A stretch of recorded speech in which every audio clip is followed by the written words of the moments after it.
Hello दोस्तों, चलिए आज हम देखते हैं हमारा next problem which is in page number 302 in IIBF का diploma in treasury investment risk management book में। इधर ये एग्जांपल है नेगोशिएशन का, बिल नेगोशिएशन का।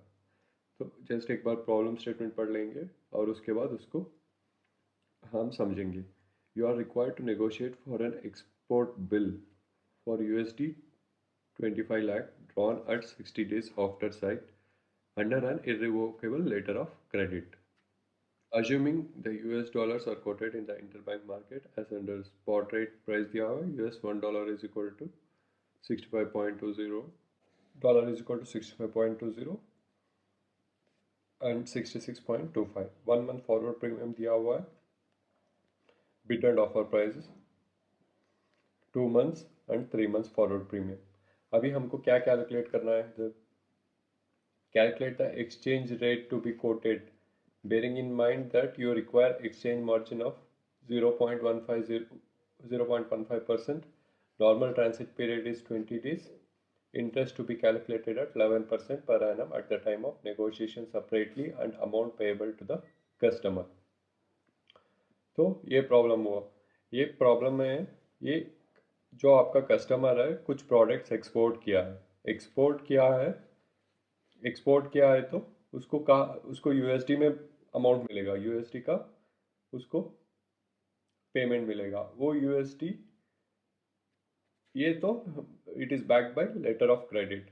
तो कस्टमर को ये अमाउंट जब वो प्रोसीड्स का बिल्स देंगे तो उनको पैसा मिलेगा। दैट विल बी, ये तो यूसेंस बिल नहीं है, 60 डेज आफ्टर साइट है। 60 डेज आफ्टर साइट मतलब 60 डेज के बाद मिलेगा, उनका ट्रांसिट पीरियड है और 20 डेज। तो टोटल कितना हुआ? 60 days plus 20 days, total 80 days का टाइम ड्यूरेशन के लिए उनको पैसा चाहिए होगा। इस टाइम में जब वो बिल नेगोशिएट करता है, ये बिल हम लेंगे जो बैंकर है और उसका जो क्रेडिट देना है वो INR में कस्टमर को हम दे देते हैं। अभी बाद में जब बिल नेगोशिएट होगा तब हम जो बायर था गुड्स का या जो उनका बैंकर है उनसे हम पैसा लेंगे। ठीक है, ये हुआ। अभी हम एक एक चीज़ करके अभी देखेंगे। Exchange rate required to be calculated is bill buying rate and bill buying rate is calculated by following formula: base rate plus forward premium minus exchange margin. ये बिल बाइंग रेट है। बिल बाइंग रेट जैसे हमारा channel में जो video में channel का जो playlist है बेसिक्स में, उस पर क्लियरली एक्सप्लेन किया है बिल बाइंग रेट क्या होता है। तो बिल बाइंग रेट में हमको क्या, we are buying USD customer से हम लेके INR कस्टमर को हम दे रहे हैं। तो when we are doing that, हम what price we will give, हम कम INR देता है। जब भी जो USD से इस दोनों में कौन सा वाला कम है? 65.20। When we are taking USD from the customer we will be giving lesser INR। तो इधर क्या हुआ, हमने interbank bill buying rate 65.20। And ये फॉरवर्ड इधर देखिए, इधर तो ये असेंडिंग ऑर्डर में है। First one is smaller, second one is higher. First one is smaller, second one is higher. In that means the base currency is in premium. तो US dollar is in premium. तो exchange margin जब भी हम forward premium add करना पड़ेगा। तो 2 months का forward premium क्या है? 2 मंथ्स हम क्यों लिया है? जब भी बिल बाइंग का या बिल नेगोशिएट होता है, जो favourable quotes for the bank वो ड्यूरेशन लिया जा सकता है। एंड इधर 80 डेज के लिए हमको बिल नेगोशिएट करना होगा। बट जब भी ये प्रीमियम में जा रहा है तो हम कस्टमर को हायर INR देना होता है, क्योंकि the base currency is in premium. तो फ्यूचर में हम तो 60 + 20 is 80 days. 80 days is near to 90 means 3 months. 3 months का है, 3 मंथ्स का है।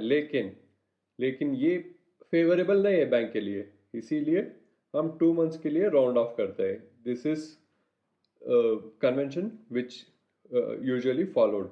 तो हम 2 मंथ्स का ही लेंगे। 2 मंथ्स का जो प्रीमियम है 0.15, तो 65.20 प्लस 0.15 कितना हुआ 65.35। This is the actual quoted price, quoting price for negotiation of the bill।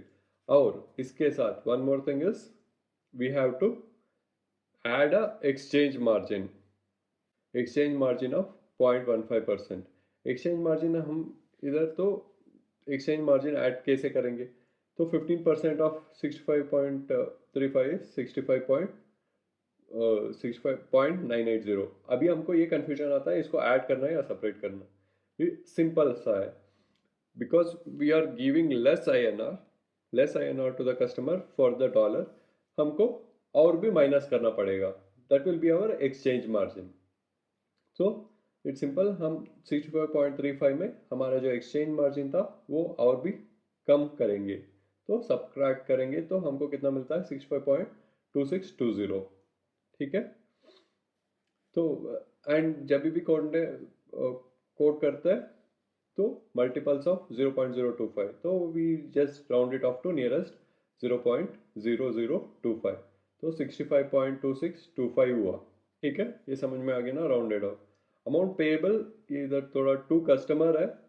Amount payable हम कितना दे देंगे after negotiating the bill, 165.2625 into 25 lakh. ठीक है, 25 लाख कितना हुआ 1,63,15,625। इधर 25 लाख करना है, 25 लाख, तो ये प्राइस हुआ। This is the amount which we will be giving. ठीक है, और कस्टमर से हम जब ये उनका बिल्स प्रोसीड्स आता है उसके साथ हमको क्या करना है, 18% 11% का हमको इंटरेस्ट भी कैलकुलेट करना है। Interest to be collected at 11% at the time of negotiation separately and amount payable to the customer. तो ये 11% क्या हुआ, 11% of 1,63,15,625 is into 11% divided by 365 into 80, हमको कितना आता है 3,93,363। This is for only 80 days, ये समझिए। तो 1,63,15,625 into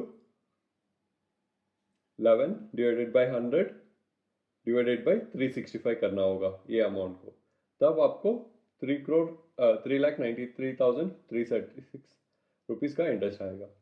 this you have to add to this amount. जब कस्टमर हमको पे करना है मतलब after negotiating we will adjust this amount. This is the total amount which will be adjusting. ठीक है, थैंक यू दोस्तों।